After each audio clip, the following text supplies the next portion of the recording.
사람들은 알았다는 거예요. 그래서 바울이 고발을 하면 정신이 번쩍 드는 겁니다. 아, 내가 그랬었지. 그런데 2000년이 지난 오늘 우리들은 바울 선생님이 무슨 고발을 하면 띵 하면 멍해지는 거예요. 이게 뭔 소리 하는지를 사실 모르는 거예요. 왜? 빛 대신 진리가 와서 내 삶을 비쳤을 때, 나의 추악한 내 중심과 내 속을 까발겨줬을 때 내 속에 어떤 환희가 있었든지, 내게는 절망의 순간이었고 내게는 모든 것을 잃어버린 순간이고 내가 가장 처절하게 바보가 된 순간이었는데, 하늘의 빛이 나를 쪼개서 그 내 정난한 모습을 놓고 내가 그 앞에서 펑펑 울 때, 그때 내게 처음으로 태어나서 내 심령에 평화를 주고 자유를 주고, 아, 내가 이렇게 사는 거였는데 회개를 줬던 그 순간의 맛과 기억이 사실 저와 여러분들에게는 너무 희미하다. 그게 오래 갔어야 되거든요. 6개월, 1년, 6년 그 상태로 그 삶을 살아온 경험이 있어야 우리가 타락하거나 인생의 맛이 희미해져서 세상과 하나님을 오락가락 하더라도 이런 경고가 던져지면 우리 심령 속에 아기 예수가 다시 태어날 수 있거든요. 그런 의미에서 2000년 전보다 오늘 우리는 신앙생활하기가 훨씬 힘든 것 같아요. 참 어렵습니다.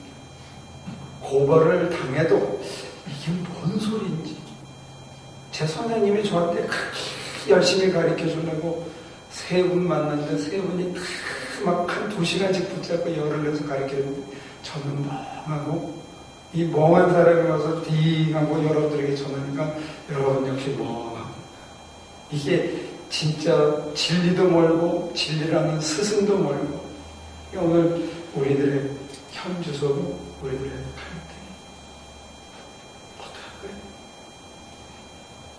오늘 이 시간은 진리신 주님, 그 주님에 대한 사랑이 우리 속에 있는 것, 그분이 힘들게 가셨던 그 진리의 길, 그 길에 대한 나의 갈증이 있는가, 나도 그렇게 한번 가봤으면 좋겠다.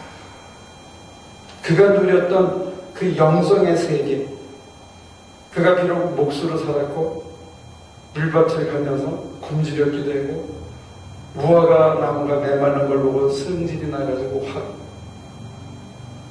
말라버려라 할 만큼 갈증과 배고픔을 경험했던 그 삶이 주는 어떤 풍성한 자유, 거기에 대한 우리가 갈증이 있는데, 이게 진리에 대한 사랑. 근데 진리에 대한 사랑이 없으면 바울 선생님의 경고대로라면 네 욕심에 네가 끌려넘어져서 사탄이 이끄는 대로 결국 네가 진리를 배격하고 말 것이다 하는 경고가 여기에 담겨져 있습니다. 진리에 대한 사랑이 있어야만 주님 가신 길 가고 싶어하고, 그 길이 가시밭길이고 때로는 힘들어도 가다가 보면 주님만이 누릴 수 있는 다 이루어요. 어떻게 사람이 세상에서 살면서 이런 얘기를 할 수 있겠어요? 난 다 이뤘다. 이 삶을 사실은 주고 싶어 하거든요. 우리가 살고 난 다음에 살아가면서, 아, 하나님, 당신이 내게 맡기신 것을 제가 다 이뤘습니다.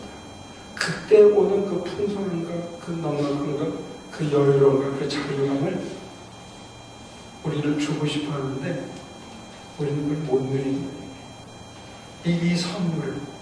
근데 이 선물을 못 누리고 주님 가신 길 못 따라가고 주님이 살았던 삶에 대해서 궁금하고 관심이 막 가고 그게 뭘까 하고 막 패션이 일어나는 그것, 그 모든 뿌리에는 진리에 대한 사랑이 없다. 오늘 우리는 이런 고발을 당하고 있습니다. 여러분과 제가 그걸 물어보셔야 돼요. 내가 교회에 왜 앉아 있는가? 올 한 해 생활에 신앙생활 뒤돌아봤을 때 정말 뭐가 진리인가? 주님은 어떻게 사셨는가? 주님이 누리셨던 그 풍성한 인생의 그 심오한 맛은 뭐였는가? 여기에 대한 갈증이 우리 속에 있어야 돼요. 이게 회복됐으면 좋겠어요. 그래야 주님 가신 길 우리도 그만 가고 싶어요. 힘들어도, 때로는 혼자 가도, 때로는 저항이 있어도, 때로는 나는 주고 나눠주고 내 거 다 주는데 뒤돌아서서 욕을 해도 아니, 주님 가신 길이니까 뭐가 이유가 있을까? 내가 아직 나한테는 클리어 컷하지 않지만 이게 크리스찬까지는 아직 안 되지만 뭐가 있을까 하고 막연히 온몸으로 느끼면서 그래, 이게 주님 가신 길이었어 하고 내가 따라가면서 너무 이현주 선생님이 그런 얘기를 해요.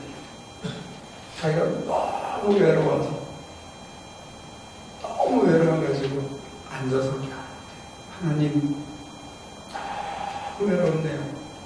그렇게 얘기를 드렸답니다. 그랬더니 야, 네가 내 외로움을 아느냐 그러시길래 하나님이 외롭다고 그러시길래 그 말도 이래. 하나님만큼 이 온 우주에서 외로운 분이 있을까? 왜? 누가 그분의 마음을 알아들였나? 우리가 그분이 우리에게 얘기했을 때 그분의 마음을 알고 싶어하고 알아들이고 그걸 이루는 사람이 과연 얼마나 있겠나? 하나님도 외롭다. 근데 그나마 그런 고백을 하고 그런 환청을 들을 수 있는 그건 뭐냐면 진리가 뭐냐?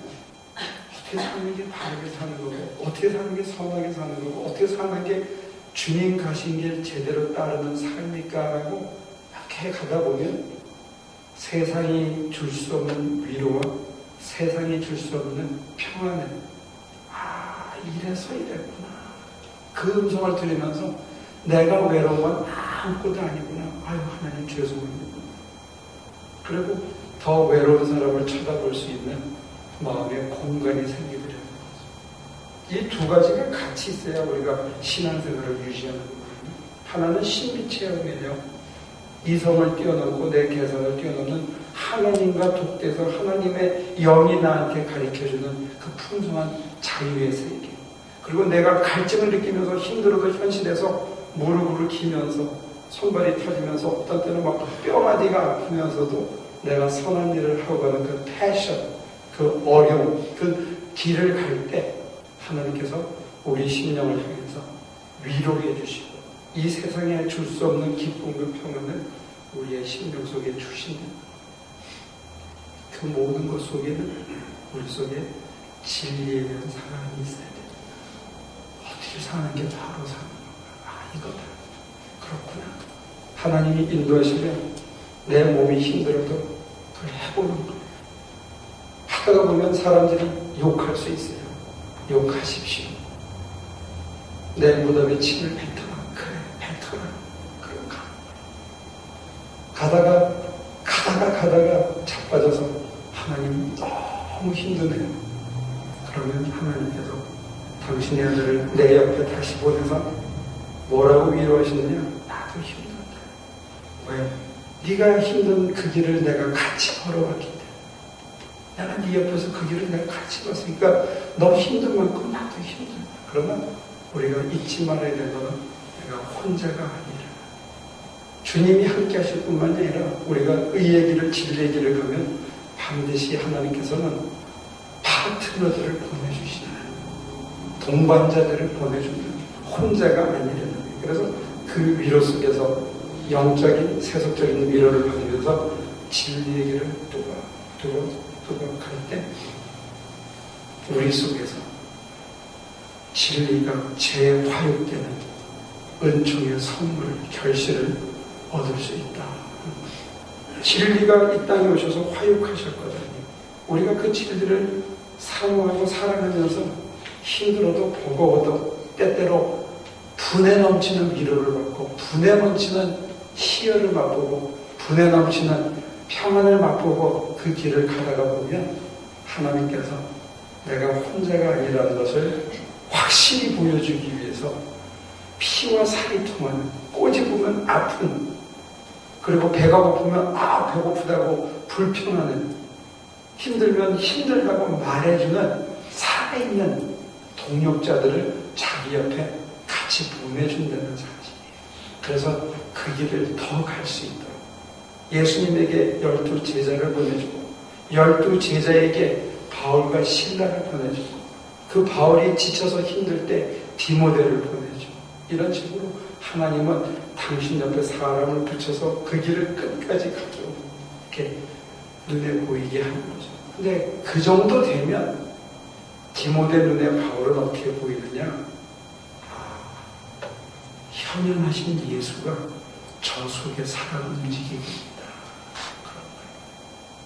제가 선생님들을 찾아서 막 쫓아다니는 거나 우리 교회 전도사였던 김준길 전도사가 자기 그 바쁜 와중에 시간을 내서 2번, 3번 저를 찾아다니는 거나 그런 것들이 어떤 징표냐면 이제 서서히 그들의 삶 속에 부활의 주님이 다시 태어나서 그 형상을 재화육하고 있다.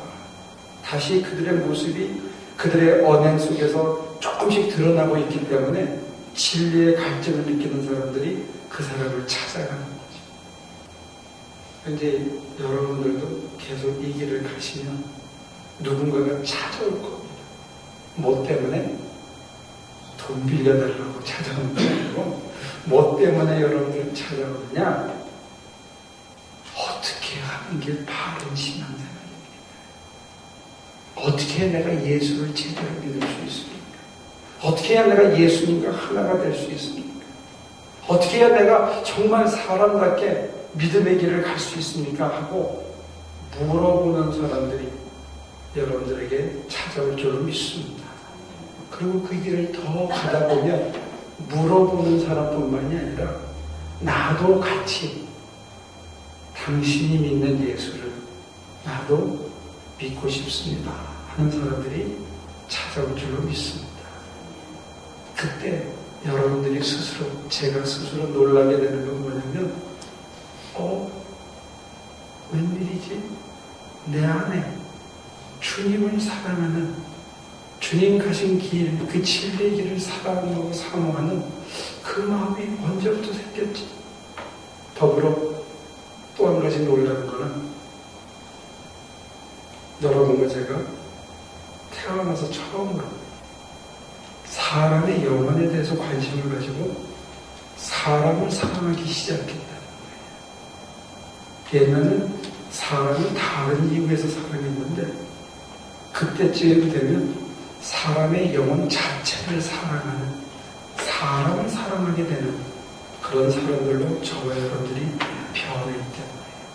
사람은 사랑받을 때 옆에 모이거든요. 근데 그게 참 사랑일 때 이리 찔러보고 저리 찔러보고 아무리 찔러봐도 그게 진짜 사랑일 때 사람이 사람에게 모이는데 그 사랑의 원천은 뭐냐?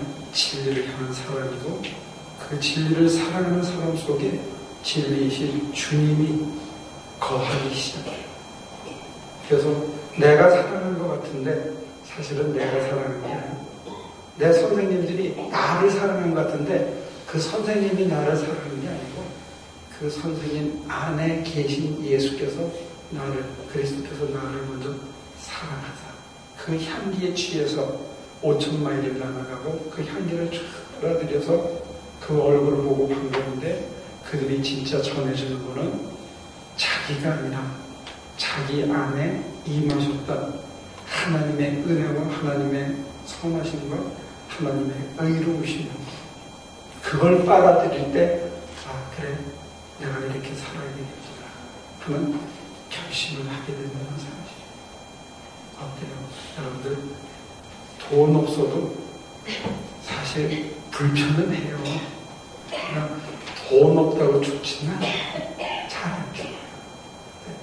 진리에 대한 사랑이 빠지면 인생을 헤매고 다니는 정말